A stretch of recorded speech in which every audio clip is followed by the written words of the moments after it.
అందరికీ నమస్కారం అండి. నా పేరు జబ్బు వెంకటేష్.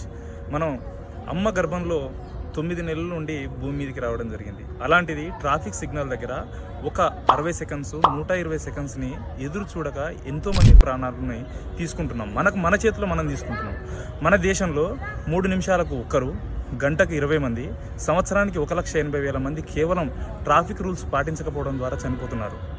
ముఖ్యంగా బైక్స్ మీద వెళ్తున్నప్పటికీ చాలామంది ఏదో ట్రాఫిక్ పోలీసుల కోసమే హెల్మెట్ పెట్టుకుంటున్నారు తప్ప మన కోసం, మన కుటుంబం కోసం హెల్మెట్ పెట్టుకోవడం లేదు. హెల్మెట్ పెట్టుకున్నా కూడా దానికి కింద ఉన్నటువంటి బగిలు పెట్టుకోవడం లేదు. ముఖ్యంగా కార్లలో సీట్ బెల్ట్ పెట్టుకోవడం లేదు. మన దేశంలో మనమే ట్రాఫిక్ రూల్స్ని పాటించక చనిపోతున్న వారే ఎక్కువ మంది ఉన్నారు. దీనికి ముఖ్య కారణం, ఇంకా అత్యంత దరిద్రమైనటువంటి విషయం ఏంటంటే, మనం మద్యానికి బానిసలై మనం దాగి మనం ఎదురుంగొస్తున్నటువంటి ఒక ఫ్యామిలీని నిర్దాక్షిణ్యంగా చంపుతున్నాం. ఎంతమంది చనిపోతున్నారు? ఒక కుటుంబం ఒక మనిషిని కోల్పోవడం అంటే, ఒక మనిషి రక్తం రోడ్డు మీద పడడం అంటే ఆ మనిషి రోడ్డు మీద పడ్డట్టు కాదు, ఒక కుటుంబం మొత్తం రోడ్డు మీద పడ్డట్టు. కాబట్టి ప్రతి ఒక్కరం మనం ట్రాఫిక్ రూల్స్ని ఖచ్చితంగా పాటించాలి. మనంగా సేఫ్టీగా మనం ఇంటికి వెళ్ళాలి. సేఫ్టీగా మన అమ్మా నాన్న పిల్లలతో మనం జాగ్రత్తగా ఉండాలి. కాబట్టి ప్రతి ఒక్కరూ ట్రాఫిక్ రూల్స్ని పాటించాలి. ప్రభుత్వం యొక్క సూచనలను పాటించాలి.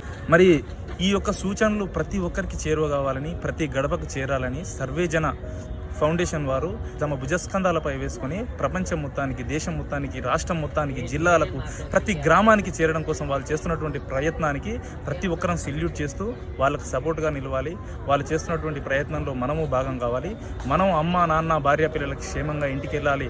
వాళ్ళు చేస్తున్నటువంటి ప్రయత్నానికి మనం శిరస్సు ఉంచి నమస్కరించాలని మనస్ఫూర్తిగా కోరుకుంటూ థ్యాంక్ యూ వెరీ మచ్.